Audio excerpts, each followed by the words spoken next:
This year marks the 10th anniversary of a game that lies very near and dear to my heart, Katawa Shoujo.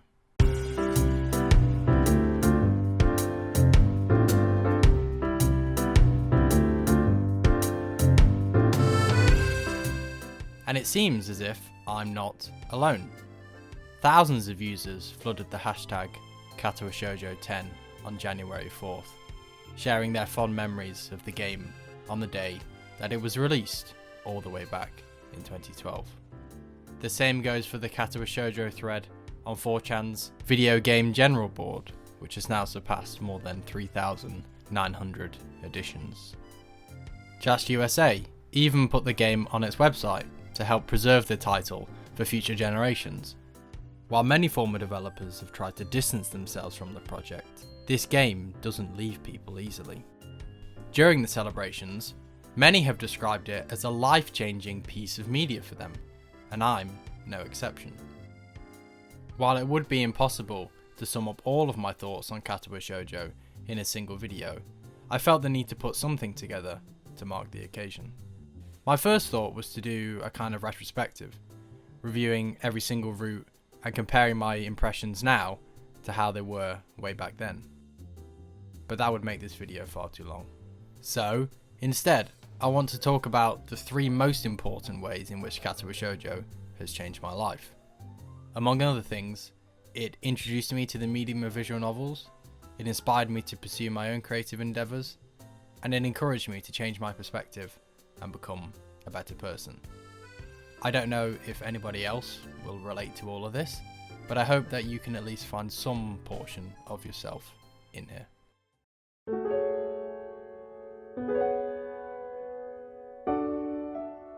Believe it or not, Katawa Shoujo was not the first visual novel that I ever read. That honour probably goes to either Professor Layton, The Curious Village, or Phoenix Wright, Ace Attorney, but it certainly was what got me into the medium in the first place.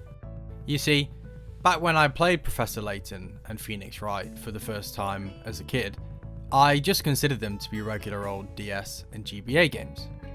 I had seen some anime at the time, and I had some inclination that these games weren't originally developed for the English market, but I didn't know that they incorporated elements from a very specific subset of games in Japan known as visual novels.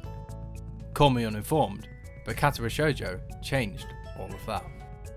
On the official website, it states very clearly that, quote, Katawa Shoujo is a Bishoujo-style visual novel set in the fictional Yamaku School for Disabled Children, located somewhere in modern Japan. Even if I had no idea what those words meant on paper, their relevance in terms of gameplay would become clear soon enough. Not only was the story told mostly through text, there were multiple branching routes affected by player choice. There were also 5 female heroines, all with their own distinct personalities. Or maybe 6 if you also count Misha. Growing up, I'd always been a bit of a bookworm, so the amount of reading didn't turn me off as it unfortunately does for some people with visual novels. The interactivity through player choice also only enthralled me further with the story, as well as allowing me to go closer to the characters. It really felt like I was the protagonist Hisao, living in the world of Yamaku Academy in a fashion completely different to more traditional media. If you're already a seasoned visual novel fan, then all of this probably sounds a little bit obvious. But you have to understand that I was a 13-year-old kid at the time, with little to no exposure to this medium, so it sort of blew my mind. I don't think I'm alone in this sentiment either. The fact that Katawa Shoujo was, and still is available for free, means that it probably functioned as an easy gateway into visual novels for quite a lot of people. I'd certainly be interested to hear if that was the case for you in the comments. In any case, after finishing Katawa Shoujo, I immediately began searching for the same type of satisfaction offered by the gameplay in other visual novels. I distinctly remember trawling through the website Fua Novel for months afterwards, back when they used to offer straight up illegal downloads of games. And that's where I discovered some good stuff like Steins Gate, as well as some not so good stuff, like my girlfriend is the president.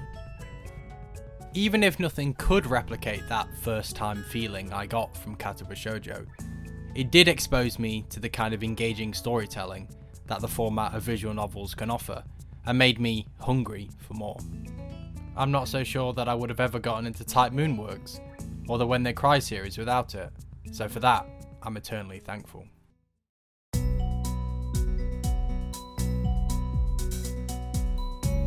One thing that became clearer as I read more and more visual novels was that the gameplay of Katawa Shoujo was not quite as unique as I had initially thought. To be honest, it's a bit of a bog standard visual novel without many bells or whistles in terms of gameplay. But what does make Katawa Shoujo entirely unique is the story behind its creation. For those that don't know, the idea for Katawa Shoujo came from an omake page attached to a Nausicaa of the Valley of the Wind doujinshi by the artist Rene. It detailed character art for an imaginary dating sim called Katawa Shoujo, including the earliest depictions of Rin, Emi, Hanako, Shizune and Lily, the 5 main heroines. Now this doujin was originally penned all the way back in 2000, but an anonymous user decided to post it on 4chan's anime and manga board in 2007. As to why, we'll never know, but the idea of making an actual game based on these characters quickly caught on. Forums were created, ideas and suggestions were shared, and a proper development team was drawn from the most active contributors under the name 4-Leaf Studios, a reference to 4chan's logo. A long, grueling 5 years would pass before the game was finally completed on January 4th, 2012. Putting aside how good it ended up being, it's honestly just a miracle that the project even came together, considering that it was being made by a bunch of random people from 4chan. Plenty of similar schemes have fallen apart or gone awry in the past, with perhaps the most notorious example being Yandere Simulator. That being said, I have to admit that I knew basically nothing of Katawa Shoujo's unique production circumstances before playing it. I had been on 4chan before, but I discovered the game outside of that, although I don't exactly remember how. It probably popped up on my Tumblr feed or something, but the fact that it was available for free meant that it was pretty easy to download and try out once I had discovered it regardless. I did dutifully do my research once I finished all 5 routes though. In essence, I wanted to find an answer to the question of who had made this piece of art that had touched me in so many ways and why. But what I found at the end was essentially a mirror image of myself, a team of amateur writers and developers drawn together by their passion and desire to be creative. Their humble beginnings made me think that I could do something like this too. Drawing inspiration from Katawa Shoujo, I briefly tried to learn Renpai after I finished playing it to see if I could make my own visual novel in the same vein. That didn't last long because I was a hormonal teenager, but the desire to create my own stories still very much remained. I really do think that Katawa Shoujo's status as a successful independent visual novel should serve to inspire creatives everywhere, especially when the odds are seemingly stacked against them.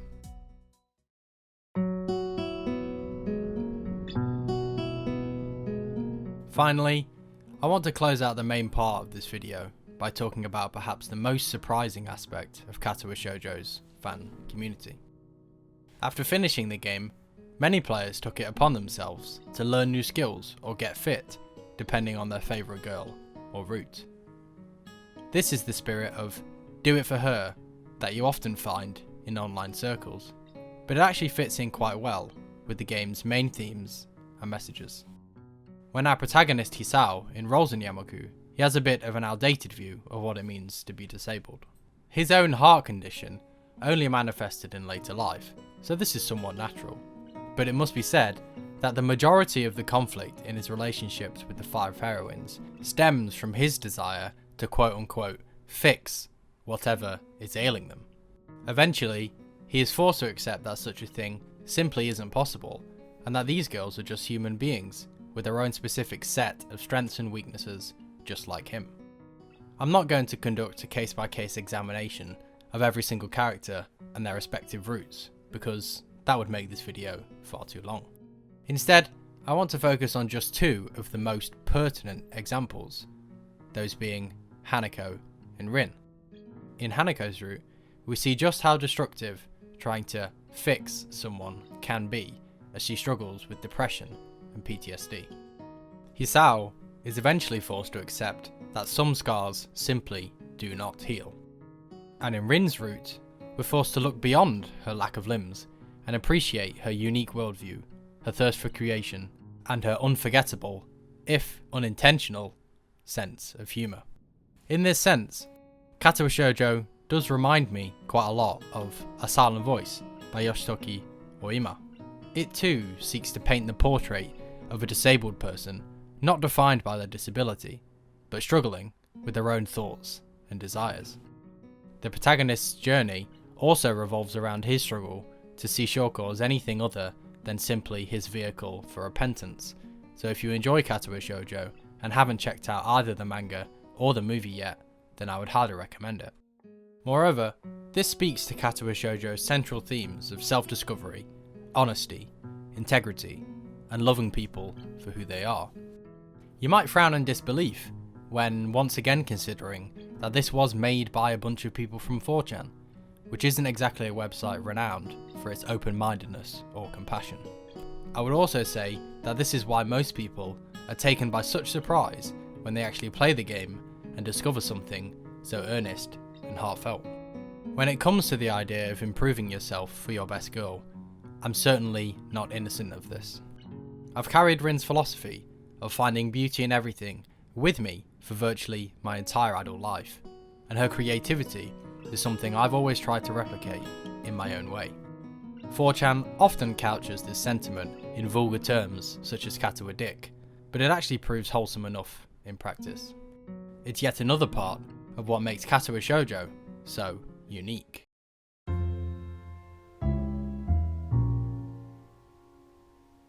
Now that Katawa Shoujo is over 10 years old, I can't help but wonder what kind of reception it would have if it was released today. To be honest, it probably wouldn't stand out very much. The kind of independent English language visual novels that are popular today take a much more experimental approach towards gameplay, going beyond text-based storytelling and challenging player expectations.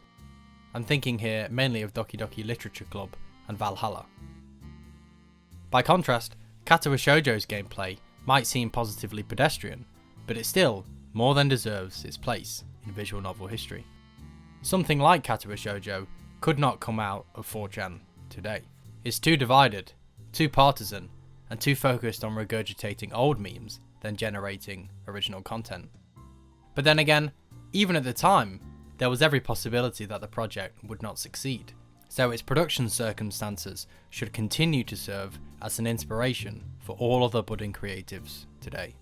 For those that did play Katawa Shoujo at the time, it wasn't uncommon to undergo some sort of spiritual awakening. Whether this was through learning to play a new instrument or taking up jogging, many players decided to carry the game with them into their daily lives and make a change for the better. I think this is ultimately tied up with the story's main themes of self-discovery and acceptance, which couldn't be further removed from the ethos of 4chan. I don't know if Katawa Shoujo will continue to stay relevant 10 years from now. It's possible that the game will be re-evaluated, and that even its most loyal adherents will come to view it with scorn. But for me at least, I know that my life wouldn't be the same without it. From introducing me to visual novels, to inspiring me to pursue my own creative endeavours, to changing my perspective on disability and encouraging me to make changes for the better. That's not too bad for a dating sim made by one of the internet's worst websites.